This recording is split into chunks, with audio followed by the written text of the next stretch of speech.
Wellness 101. My name is Mandy Jeffley with Pura Vida Nutrition, and welcome. The sun is finally shining. I'm so excited. It's so hot out. I am like a sun dweller. I love it. I love the heat. And so I thought that it would be a perfect time to go over some little safety tips, maybe survival tips on how to survive the heat and how to enjoy the heat healthfully, because we all know that too much of a good thing also often can leave us kind of sick and tired. So the sun is no exception to that. So we just want to make sure that you're enjoying the sun and the heat safely without overdoing it, and also setting yourself up for success when it comes to a day out in the sunshine, both for you and your kids. So here we go. Here's some tips. Number one, water, water, water. I can't say it enough. You want to be making sure that you're hydrating very, very well, especially if you're somebody who lives in a place where the seasons change fairly drastically. Up in Canada in the winter and it's cold, when it's cold out, your body doesn't need as much water, but in the sun, when you're not used to the heat, your body almost needs like more than an excessive amount of water because it's not conditioned to this kind of heat. And so you've got to be making sure that you're taking in enough water. All right, sunstroke is basically a combination of dehydration and overdosing in vitamin D. So that's why you want to make sure that you're always taking in enough water. Have it available. Carry your water bottle with you. I'm an advocate of this. I carry a water bottle more often than I carry a purse. All right, it's like an extension of my hand. So make sure that you have a water bottle that's easy to pack, and don't forget about packing water for your kids. If you're not a huge fan of water, put some flavor in it. I put some like minty chlorophyll in it. You can add some lemon in it. You can add some fruit in it to make it taste a little bit better, some mint, anything. But make sure that you're toting around enough water so that you don't get dehydrated, especially if you're having like bevies on the deck. Sometimes that can happen when the sun is out and it's warm and you're enjoying your life. You could have a bevy on the deck. Make sure you're always alternating your beverages with a big glass of water in between, because the thing is, when you're enjoying a beverage on the deck, alcohol can be more dehydrating to your system. It's actually a diuretic, and so it causes your body to dump more water outside of your system. So if you are taking part in that, make sure you're always alternating with a big cup of water in between, and continue as previously stated, okay? And so I mentioned an overdose of vitamin D as well. So I suggest, especially people living in Canada, especially people who are living in Canada, to supplement a vitamin D, right? That's something that we need to do because we're not getting enough sunshine for our body to naturally produce it. If you are supplementing vitamin D, you can stop now, okay? We finally got the heat, we got some sunshine. You can stop supplementing your vitamin D for right now. Pick it back up again mid-September, October, when the sun starts to kind of shift away, an angle away from Canada again, okay?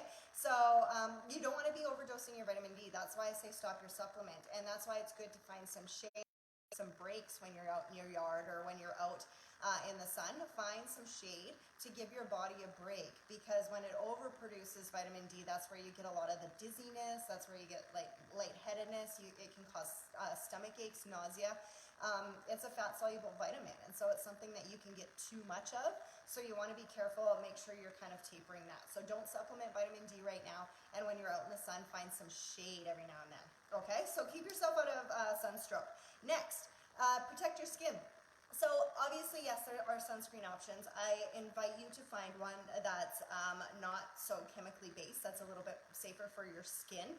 But also eating foods that are high in vitamin C can help your skin protect itself from the sun. Did you know that? Vitamin C helps your skin adapt much better to being exposed to the sunlight. And so it will reduce your risk of getting a sunburn, believe it or not. So eat all the colorful foods that are full of vitamin C, like bell peppers, citrus fruits, your berries, anything that has a bright color. Go ahead and you have a green light to go ahead and eat it, because that's really going to help you to not get a sunburn, or if you get a sunburn, it's not going to be near as bad. So make sure you're doing that as well. It makes a huge difference. I recently learned that as well, so obviously I'm going to share it with you, right? Make sure you're eating all the colorful foods with all the phytonutrients, because they're also going to help you recover if you do get a little bit of a burn. Third, aloe vera. Okay, so I have an aloe vera plant in my house, and it's the spiky one that has leaves like this. And this is by far the most effective thing to put on your skin to treat a sunburn. It's very, very good for the skin. It's good for the pigmentation of the skin, and it actually kind of dissolves into your skin very well.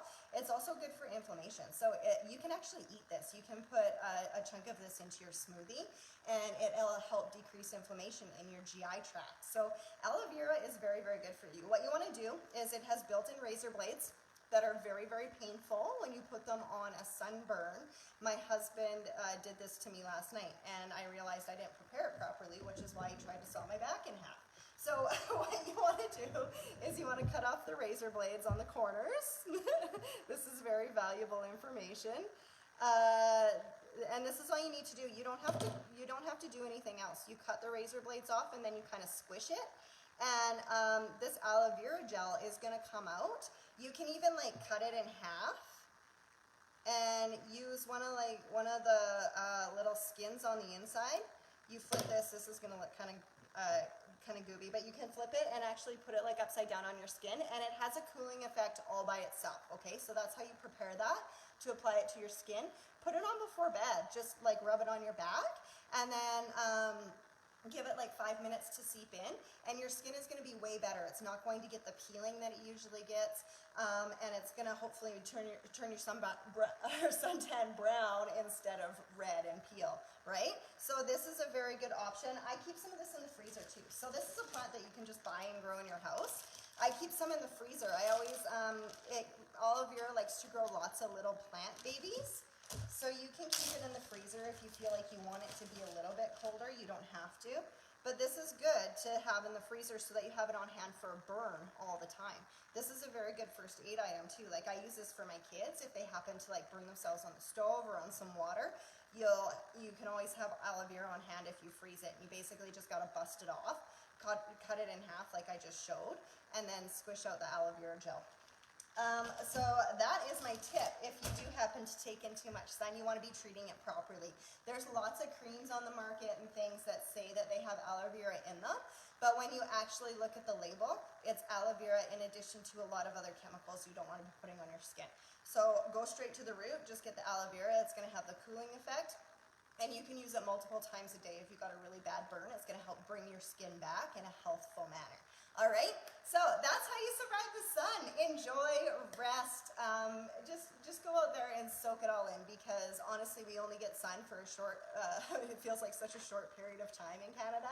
So go staying safe, and have a great weekend. We're coming on a long weekend, so just make sure to keep in mind that bit of alternating water with your bevies. Talk to you all soon.